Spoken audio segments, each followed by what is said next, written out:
La péniche entame la balade à partir des dernières écluses d'Hennebon, celles des Gorets puis de grands barrages pour remonter la rivière au fil de l'eau et des commentaires de Linda. C'est pas un voilier, c'est pas une péniche, c'est entre les deux, c'est ce qu'on appelle un tjolk. C'est un bateau néerlandais qui a été construit en 1907, donc c'est une très vieille dame dont on prend soin chaque jour. Et donc ce bateau, on l'a ramené des Pays-Bas en 2009. Et ce bateau, donc, qui a été construit en 1907, faisait du transport de marchandises entre les Pays-Bas et l'Allemagne. Il a transporté de la houille, du charbon, des patates, toutes sortes de produits entre ces deux pays.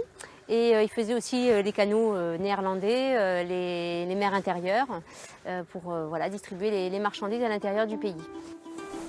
Au passage d'Écluse, la manœuvre est précise. Le Corriganès doit se glisser entre les quais étroits du Sas, où l'eau va s'engouffrer.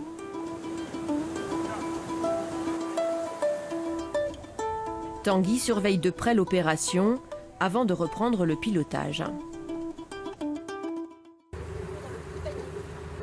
Ça se conduit avec les fesses. Non, on ne peut pas dire vraiment que ce soit prévu au programme, mais effectivement la barre peut être tellement dure, surtout sur le domaine maritime, qu'en fait on pilote beaucoup avec les hanches. Parce que la force des bras, malheureusement, n'est pas forcément suffisante. C'est une richesse que l'on a ici, c'est la variété des arbres que l'on peut avoir au bord du Blavet. Donc on est riche en arbres, on est riche en poissons. Il y avait beaucoup de pêcheurs au 18e et il continue à y avoir beaucoup de pêcheurs puisque c'est une eau très poissonneuse.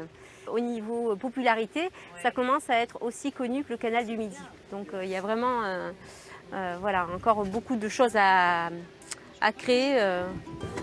Faire revivre le Blavet et ses berges, c'est leur projet à tous les deux. Outre la découverte du cours d'eau à bord du Corriganès, ils restaurent la maison éclusière des Gorets pour la transformer en gîte.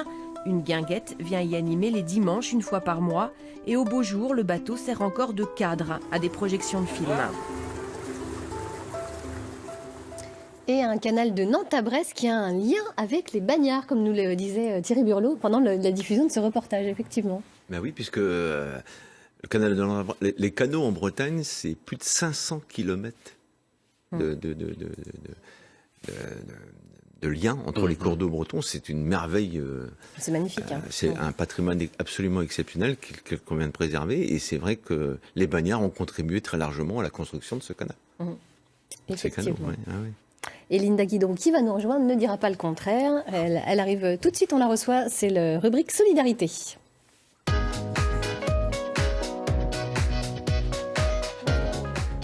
Vous saviez, vous connaissiez cette histoire effectivement du canal de Nantes à Brest? Oui, disons qu'on a été obligé un petit peu de se documenter avant de recevoir du monde à bord.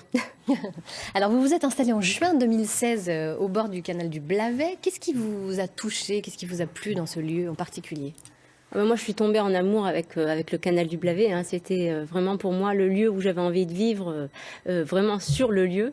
Et ce canal du Blavet est intéressant puisqu'on peut rejoindre la mer et particulièrement à Hennebon où on est placé. On est vraiment à la frontière entre le maritime et le fluvial. Et la possibilité de passer de l'un à l'autre, pour nous, c'est extraordinaire, quoi. Alors votre camp de base, votre QG, quasiment, c'est la maison éclusière qu'on a vue dans le reportage. Vous y proposez différentes activités, lesquelles? Alors oui, on est basé sur la maison éclusière numéro 27, l'avant-dernière avant la mer, qui nous est donc louée par la région Bretagne. On est là grâce à l'initiative de la région Bretagne. C'est grâce à vous, merci. Et donc on développe différentes activités. Donc il y a la partie navigation fluviale, mais la partie maritime aussi, puisqu'on va à l'île de Groix, Belle-Île, à Watt, à Edic, et on développe également on va développer une activité de chambre d'hôte dans la maison éclusière puisqu'elle est en cours de rénovation, et on a des activités annexes comme les projections de cinéma sur voile à la tombée de la nuit. C'est très joli, ça. Voilà. Le cinéma sur voile, c'est assez. Et puis les guinguettes depuis l'année dernière, puisqu'il y a une association qui s'est mobilisée pour développer ces guinguettes au bord du Blavet. Alors, vous souhaitez développer encore un peu plus ces activités. C'est pour ça que vous faites appel au financement participatif sur la plateforme bretonne Kengo. Vous souhaitez installer une terrasse, c'est ça, dans le jardin de la maison inclusière? Voilà, tout à fait. Le jardin fait partie également du terrain qui nous est loué par la région Bretagne. Et ce jardin est vraiment idéalement placé puisqu'il est au bord du halage, il est ouvert sur le halage, il n'y a pas de muret, il est vraiment... on a du passage devant ce jardin tous les jours. Et on s'est dit, il y a vraiment quelque chose à développer pour que ce lieu devienne un lieu de rencontre, de partage, d'échange avec les Zen-Bonté, les gens d'Anzazac-le-Christ aussi, la commune d'à côté, mais aussi les gens qui viennent tout simplement se balader au bord du Blavet. Et comme on fait partie aussi, on a un bon réseau de musiciens, de danseurs, on s'est dit c'est peut-être l'occasion de les mobiliser autour de ce projet-là. Et la première année, donc l'association qui a été créée pour ça s'est vraiment mobilisée et les musiciens, les danseurs ont été de la partie aussi et ça a été une super réussite sur 4 manifestations. Donc ça nous a donné le goût de recommencer l'année prochaine, mais avec une structure plus adéquate puisqu'on n'a pas de terrasse en fait, de plancher de danse pour accueillir. Ça peut être pratique pour Guincher. Voilà, pour Guincher, oui. Alors vous lancez justement donc un appel au financement participatif pour ce projet-là. Vous avez besoin de combien? Dites-nous tout. Alors le coût des matériaux nous revient à 3 000 €, mais on voulait pas être trop gourmand parce qu'on sait très bien que les projets participatifs c'est du don même s'il y a des contreparties et on s'est dit voilà on va financer la moitié et si on arrive à avoir l'autre moitié ça sera déjà ça en moins à avoir à charge et donc du coup c'est bien parti. Vous demandez donc 1 500 €, hein, c'est voilà. Ça et c'est déjà, vous avez récolté combien déjà? Alors, on a récolté 78%, donc 1175. Donc, on est presque au but. Hein. Il nous reste 22 jours et ça a été... on a été très contents puisqu'en 2 semaines, on a atteint 60% du financement. Donc, on a beaucoup de gens qui se sont mobilisés, des gens qui étaient venus danser l'année dernière, mais aussi des gens qui découvrent le projet. Donc, c'est très stimulant pour nous et on a même des coups de main qui commencent à se manifester pour le futur montage de la terrasse. Mais écoutez, l'appel est lancé. L'objectif finalement, c'est d'apporter de la vie autour du Blavet. Hein. On sent votre passion. Disons que c'est vrai que moi je suis vraiment admirative de ce canal qui effectivement a été creusé grâce aux bagnards. Beaucoup y ont perdu la vie. Hein. C'est quand même, c'est un volet assez triste de l'histoire aussi. Et je pense que c'est aussi leur rendre hommage que tout simplement de faire vivre ce canal, d'utiliser les écluses, de continuer à naviguer sur ces canaux, surtout pas les abandonner parce que c'est vrai que le Blavet a été un peu délaissé. Hein.